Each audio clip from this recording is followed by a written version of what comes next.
there's one aspect that I need to be cleared up, and that's the chit in this story.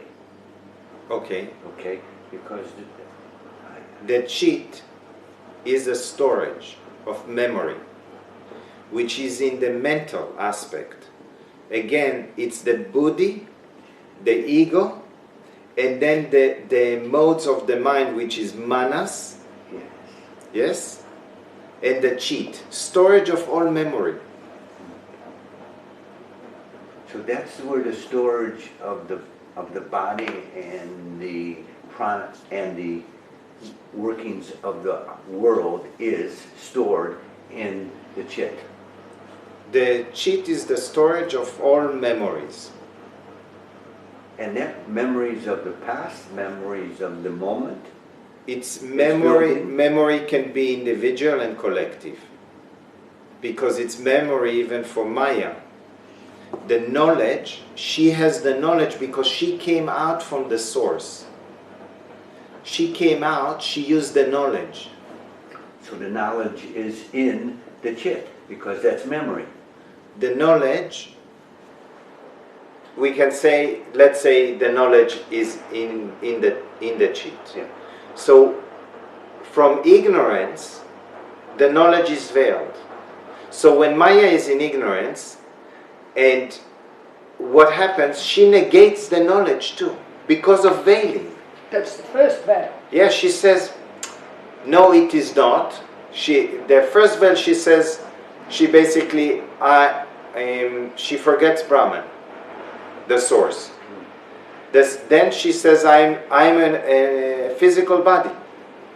I am and in it, there's the veiling also that plays that the veiling plays, it does not exist because I forget. And then even when she hears the knowledge, Maya awakens to the knowledge.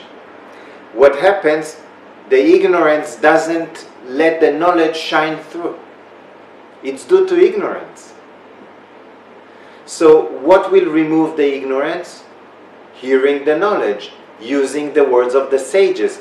The more Maya contemplate on the words of the sages, then these words enable one to remove the veiling, and actually the knowledge, which is universal, shine through for Maya. The vision that one has is the knowledge, is not just the words that people can say, I can be a scholar of these words. No, it's by contemplating on these words, when the veil of the ignorance is removed, suddenly you have a vision of the knowledge, which is universal, that the sage saw. So you see the same vision. So it's so that's what we call the experience. A revelation, realization, illumination. I don't want to just limit it to an experience. Okay. Clarity. The awakening. An awakening. Yeah, not just we limit it to one with experience, and then Maya, out of ignorance, she's looking for a particular experience. It's like the process of awakening is for Maya, not for the source. Yet the Geva is identifying itself as a separate entity. But it's not. The Geva is the same as the witness, and the witness is the same as Brahman, the source. So when the false misidentification is removed, the Geva identifies as the witness. So the Geva has this false identification within the mind itself. This is not with the physical form, this is within the mind. Yes.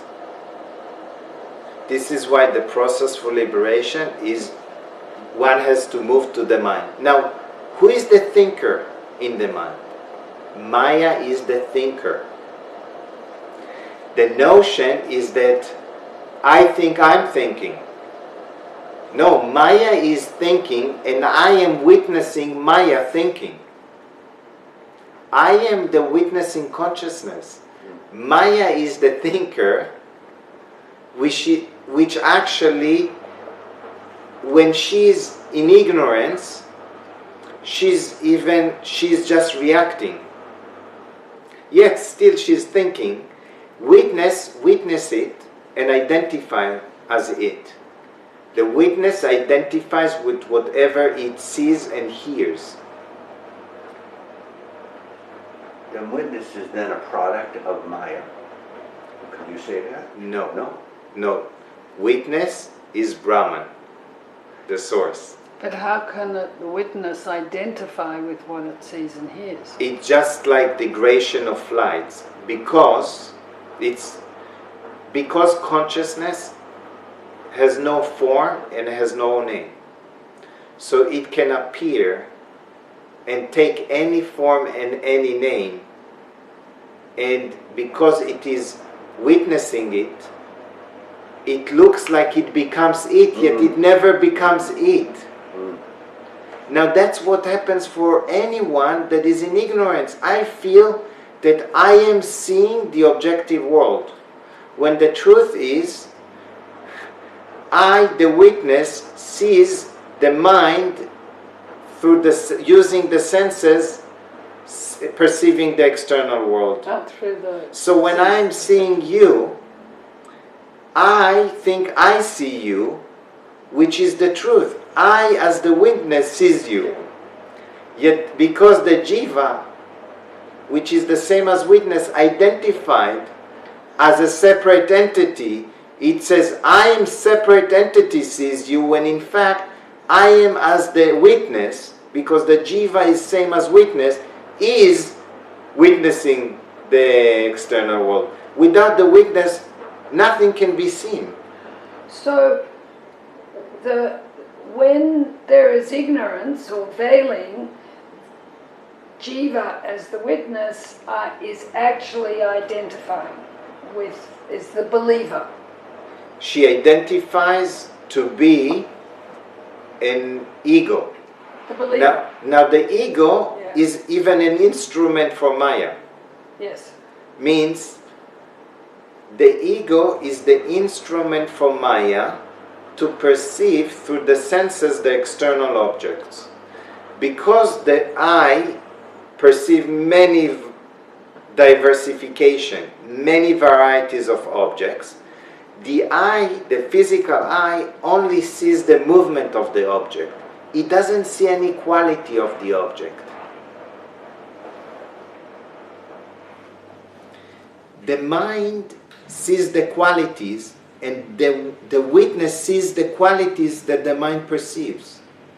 The mind gives qualities to what it sees. Yes. Otherwise, there is no qualities. That's right. Because the senses see only movement. Yeah. They don't see the quality.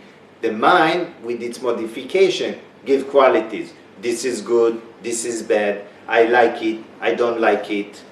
Now suddenly there's so many diversification.